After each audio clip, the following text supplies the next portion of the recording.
अरे ताहिर, तुम यहाँ क्या कर रहे हो? तुम्हारी तबीयत खराब है, आराम करो। अभी अभी अस्पताल से आए हो। अरे तुम्हारी बीवी को तो तुम्हें समझाना चाहिए। हम भी यही कहते हैं, पर ये हमारी सुनता ही नहीं।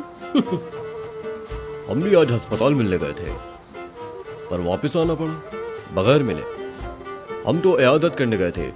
लगता है अच्छे से नहीं मारा, स्मगलिंग करना भी नहीं आई, असला चलाना भी नहीं आता। वो तो अपनी बेटी का बदला लेना चाहता था, वो मर रही थी ना। ताहिर को भी मारना चाहता था वो, तड़पा तड़पा के। सुभान अल्लाह। यासीन भाई, आप शुरू करेंगे खाना या मैं आपके लिए कोई खास एहतमाम करूं? नाजिया आपा, आप ही अपने शौहर को कुछ खिला दें। ताहिर अपने पाँव पे खड़ा है। वो लड़की कोमे से नहीं निकली, मर जाएगी। मदीने से लाए खजूर, चक्के तो देखिए।